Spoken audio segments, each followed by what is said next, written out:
Welcome back, everyone. The Conversation's live. I'm your host, Cyrus Webb. Glad you all could join us once again. For our radio audience tuning in at WYAD 94.1 FM and WYADonline.com, we're glad that you all can be with us. Also join us online worldwide via our podcast at iHeartRadio and Amazon Music.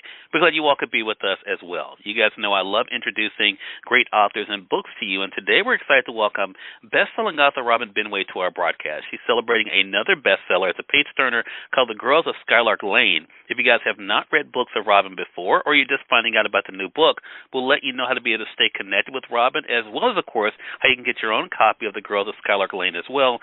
Robin, thank you again for spending some time with us. Really appreciate it. Oh, thank you so much for having me.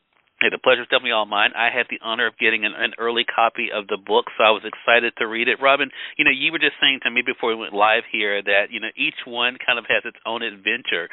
So what has it been like for you to be able to see the early response to the new book? It has been so much fun. So this is a middle grade novel. So for kids 8 to maybe 13 years old, certainly for kids of all ages, but ideally, 8 to 13.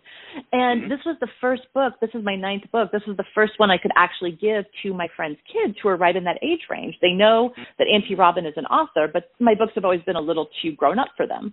So to be able to give early copies to all of these kids whose moms I've known for 20, 30, 40 years almost, and to see their reaction and to ask questions. One of my friend's daughters invited me to a book brunch, and basically they had me over for brunch just so the daughter could ask these questions about the book. And it's just been so joyful. It's been so much fun. And it's, this job can be really hard. It can be really lonely. It can be very up and down. And that when you get those moments with readers, it's just so rewarding. It's just lovely.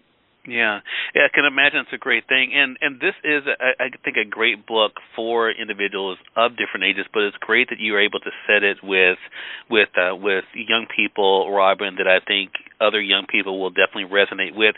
Did you go into the book knowing you wanted to have twins, or was that something that evolved with the story? No, I absolutely knew I wanted to have twins. About 5 in the book, not personally, but in the book. About 5 years ago, I was walking in my neighborhood and I saw these beautiful jacaranda trees which bloom in June in Los Angeles area. Beautiful purple flowers, and underneath them were some agapanthus. And I just said out loud, "Oh my gosh, look at those agapanthus and jacarandas!" And immediately I was like, "Those are characters. I don't know who they are yet, but Aggie and Jack, like, those are going to be twins." And I hung on to them for so long until the idea of this book started to form, and I just knew exactly where to put these two girls. So I didn't go into it writing twins. I always say sometimes the characters just pop up like, "Hi, hello, here I am. This is my name. What are you going to do with me?" And so it's my job to figure that out. But yeah, I just started with 2 names, and I knew I wanted to have twins in the book. That is amazing, and as is the case, the majority of the time, these two, Aggie and Jack, are able to be able to have their own personalities come through, and I think it's so cool for young people to be able to see Robin for characters that are not only their own people, but also dealing with their own challenges. Is what we're able to see, not only, of course, with the sisters, but also with the other characters as well.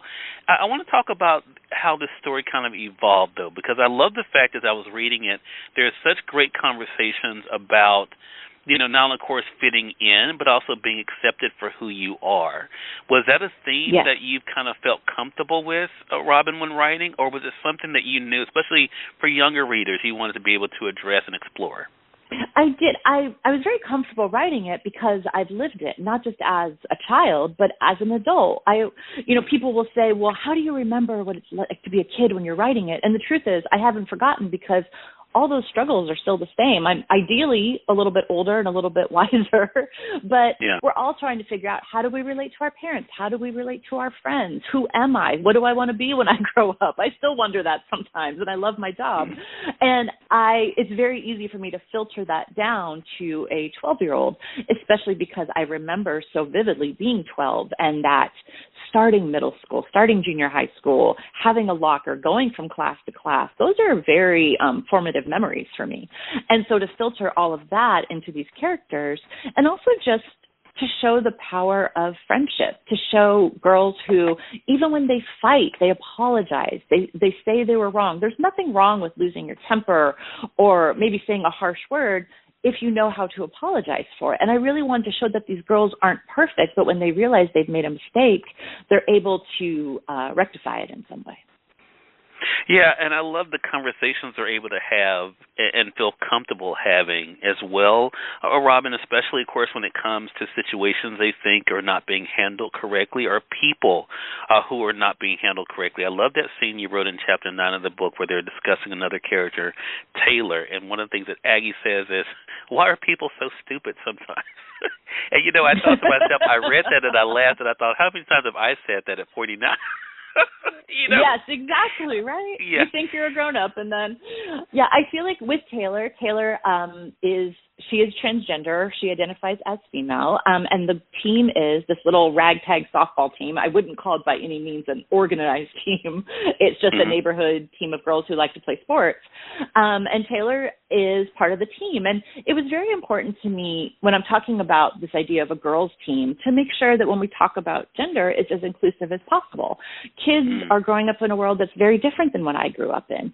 And I think one of the most central tenets of children's literature is to show empathy and to help kids explore what it means to be empathetic. And you do that, to me, by showing kids who might have a very different way of life than you do or have had different experiences than other kids have had, but you know what it feels like to have the same emotions. You know what it feels like to be happy, sad, anxious about school, joyful. And I think the character of Taylor does that. That being said, she's many things. She's not just a transgendered kid who's gone through the process of transitioning with the support of her family and her community, but she's also a fantastic pitcher. She is a really good friend. She's very kind to the little sister on the team, the 7-year-old Josephine. And I just really wanted to show this character who is this thing, but she's so many other things as well. And I think the kids in this book, Aggie doesn't understand why people might not like Taylor because she's such a nice person. And that's all that really matters to the characters is she's just fun to be with. She's a good friend. Nothing else matters. I'm glad you went. I wasn't going to mention that part, but I'm so glad you went there in this conversation, Robin, because one thing that's very clear in the Girls of Skylark Lane is that you're not afraid to go there when it comes to addressing topics that will definitely be for discussion for readers. And you do that with Aggie and Jack's parents. You do that, of course, with characters like Taylor. I mean, what has that been like for you to use your gift of storytelling to be able to have these conversations that can sometimes be uncomfortable but are definitely necessary? I just feel like it's my job. That's my job as a contemporary novelist for books about younger children. Kids have grown up in a world that you and I couldn't have imagined 30 years ago. Yeah. They have survived active shooter drills. They have survived a pandemic. They started kindergarten on Zoom. And I'm not saying that to be doom and gloom and negative, but for me, my job is to be as truthful as possible about the world. And if I don't show the world in all of its complexity and beauty, they're not going to trust me as an author. And if kids don't trust me as an author, then what am I doing? I should just go into, finance again or go back to law school or something. Like that's what's important to me. And I feel like when you talk about those conversations being difficult or uncomfortable, they're not for kids. They're not hard to have for kids. Adults are the ones who really struggle with that. In the book, Taylor is this great pitcher, but she's been kicked off her Little League team because she is transgender. And Aggie at one point says, why would you get rid of your best pitcher? That makes no sense. Like it's not a difficult decision for her. She just doesn't understand it because why would you get rid of one of your best players? And I think, I've given this book, like I said earlier, to so many of my friends' kids, and we've talked about it and they've been so excited about it. And none of them has brought up the fact that the girls have two dads or that Taylor is who she is. They don't bring up the fact. They just loved the book. They enjoyed it. And I think that's what's important. And if that upsets some people, okay, I can take the heat for that. That's not a problem. I can do that. I just feel like what's most important to me is that I do my job in and of itself representing the world as kids experience it and giving them that safe space to read about it and experience it and be able to talk about it with the adults in their life. Hopefully they have an adult that they can talk to that they trust. And that's what I try to do. Well, and you're able to do it in a way that's definitely enjoyable as well. Even though Thank we're you. touching on yeah, no, seriously. I mean, even though we're touching on, and I just wanted our audience to know some of the areas that I think are going to be great for conversation. It really is a fun book too, just of kind of being able to grow into yourself, but also dealing with the world is not always nice to you, no matter what. I think that's something that the two sisters see, but also, of course, that other characters see, and then things that bring you together. I mean, there's an event that happens, I won't mention it here, that, the family kind of has to rally together, as others in their neighborhood are able to do because of a situation they're facing. So it really does show what really matters. Great conversation with you, Robin. So glad you could stop by. Again, everyone, Robin Benway has been our guest. The Girls of Skylark Lane is the new book. It's available through our friends at Amazon.com or through your favorite local bookstore. If they don't have it, I know they'd be more than happy to order it for you. Robin, appreciate you spending some time with us. How can our audience stay connected with you? So I have a website, robinbenway.com. I'm also on Instagram at robinbenway.com. All right. Well, Robin, looking forward to our next chat together and really appreciate you discussing the book with us. Thank you so much, Cyrus. It was a wonderful conversation. Thank you. Thank you. I appreciate that.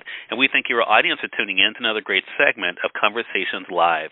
Until next time, I'm your host, Cyrus Webb, saying as always, enjoy your day, enjoy your life, enjoy your world. Thank you all for choosing Conversations Live. Then let's go make today amazing. Take care.